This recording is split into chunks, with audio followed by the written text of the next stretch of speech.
Hello, everyone. I'm Marie Jones from Fox Rothschild. I'm a partner and co-chair of the Gaming Practice Group. And with me today is Michigan State Representative Brant Iden, Jesse Shumtub, General Manager and VP of FanDuel Group. And sorry if I just killed your name there. And Avi Elroy, VP of iGaming for Mohegan Gaming and Entertainment Corp.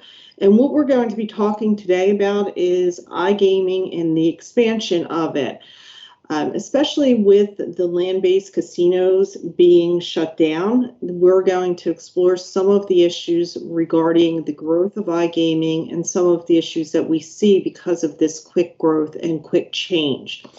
So with that, the first question I have is for Avi. What type of growth has Mohegan seen on the online arena since the shutdown of the land-based facilities? So thank you for that. So I think the first obvious answer is that we see significant growth, and I think this is no surprise to anyone. But what is really interesting is that the growth that we're seeing is from actual people from our database, the bricks and mortar database, a lot more than the general public.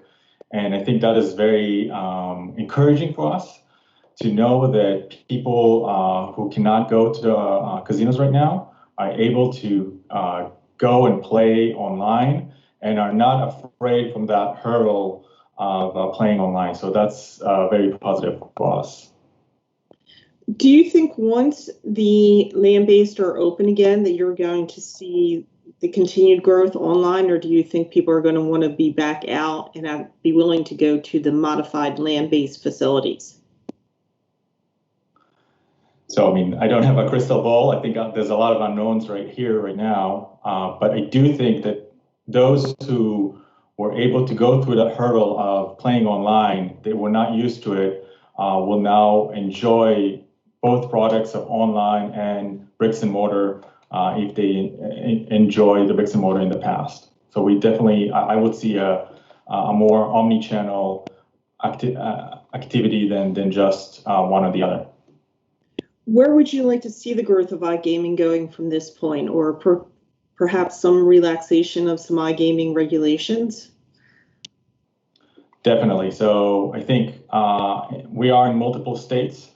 In Pennsylvania, New Jersey, they have full-fledged online gaming and sports betting. Connecticut still have not, and other states that we're participating in are still hesitant to move either whether it's sport betting or iGaming. And I think this will clearly give a boost for iGaming as people move online from many other products. So I think gaming should be included there. And I think now is really the time that the state and other properties are understanding the value of having a diverse portfolio, whether it's online or bricks and mortar. Thank you. Jesse, do you believe the growth will sustain as well?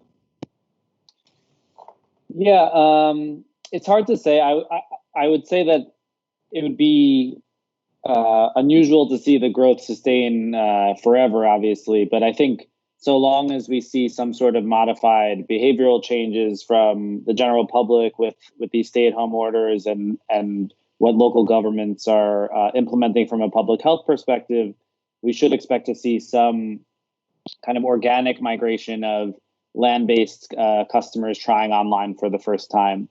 So I would say it's really up to how everything shakes out with the pandemic, but we shouldn't expect it to continue forever. Do you see this certain states really trying to implement quicker now, or do you think that they're going to still be a bit hesitant? Yeah, so I think every state is different. We're hopeful that states look at this as a way to drive incremental tax revenue that they might not be receiving from other areas where they're having budget deficits. So gaming could be a way to help fill that hole. And we're hoping that states really look at it as a way to have a complementary offering to the land-based entertainment options with casinos and sportsbooks. So we're really hopeful that some states move on this. We're seeing some encouraging momentum in in Michigan and West Virginia. Those are obviously two states that have already legalized iGaming, and we're just waiting for them to put the regulatory framework into place. But yeah, we're hoping that other states look at this as an opportunity to try to expand iGaming. With FanDuel being known for its sports product, what ramifications did the postponement of sports basically throughout the world have on the sports product and driving people to the online gaming generally? Yeah, so of course, the sports cancellations, which happened in mid-March, has a huge impact to the business. I could speak mostly for the casino part of the business specifically, which is that initially we actually saw a pretty decent amount of customers that were playing on the sports product try the casino product when the sports cancellations happened. So we actually saw a bit of a bump when that happened that week, and then over time, that cohort of customers has decreased a bit, but we are seeing a different trend, which is a more core casino customer try casino for the first time. And this is likely driven by offline players that are now trying online for the first time, or just people that are looking for another form of entertainment while they're at home. Abby, have you seen something similar between the sports and the iGaming? That's definitely, I think that we see a very, very similar curve.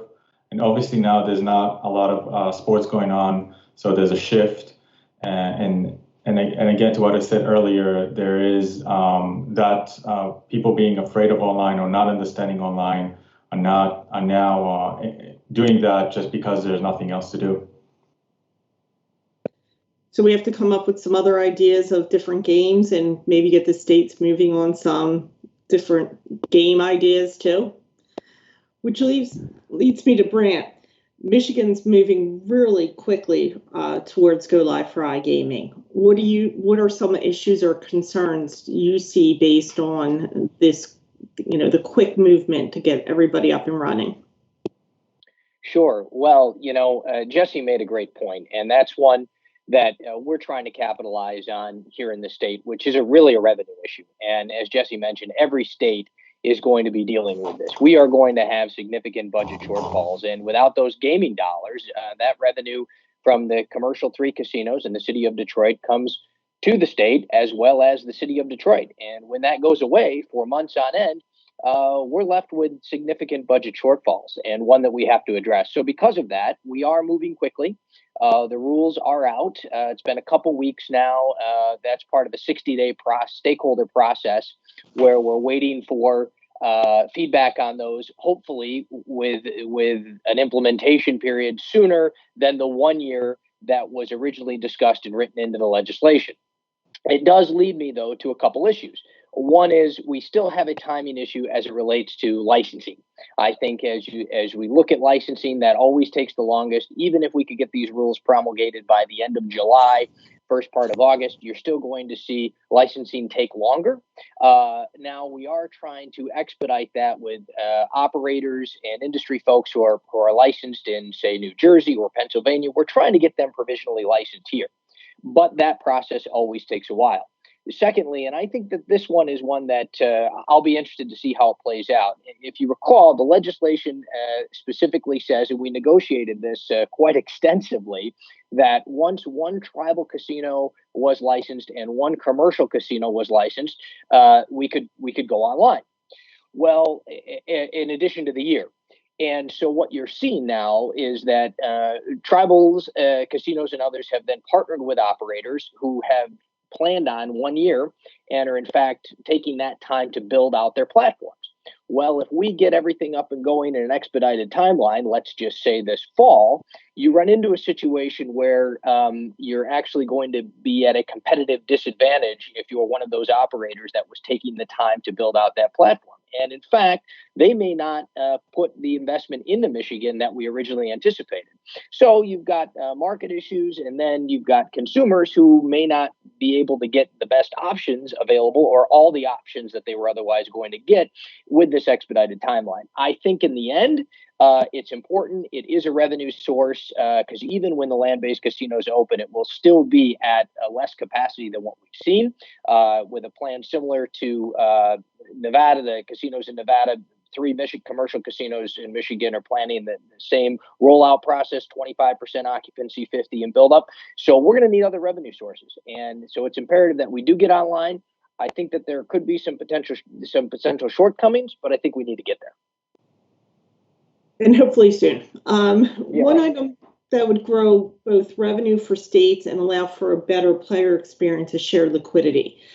Do you see Michigan moving forward with allowing shared liquidity for poker, and even such items as wide area progressives online, similar to what New Jersey, Delaware, and Nevada have done? Yeah, and that's absolutely a great point. We know that brings in players, and we know that creates excitement in the marketplace. And so I personally would like to see that. It was not in the legislation, and I believe it's being discussed as part of the rulemaking process. In fact, I know it is.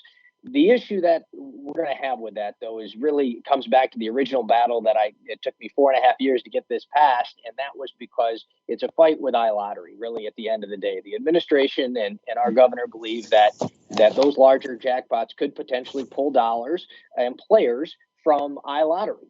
I disagree with that. I disagree with the premise. However, I think that will be something that will have to be addressed. I think that it makes for more excitement in the marketplace, and I actually think that a rising tide lifts all ships. If those bigger jackpots, I think you're going to get players that play iGaming, then they're going to go over, they're going to do iLottery, they're going to play on both platforms. Unfortunately, that may not end up being the case, but it is certainly something that I'm pushing for. So I hope we see that in Michigan. Okay.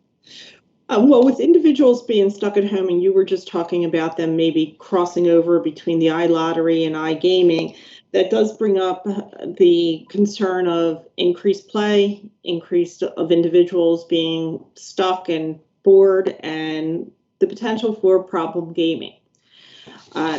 So, Jesse, going back to you, has FanDuel seen a growth in the problem gaming since online has grown, and what have they done to address it? Yeah, so obviously with the stay-at-home orders issued, we're especially sensitive to this particular topic.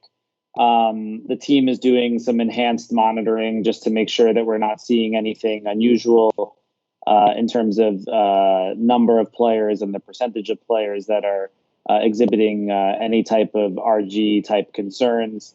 I'd say the other thing that's important to note is that we have 3 options to limit your play, where you could set a time limit, a deposit limit, or a wager limit. So we haven't seen any material increases from that perspective, but it is something we're keeping an eye on as it's a sensitive topic. Avia, has Mohegan seen something similar? Or?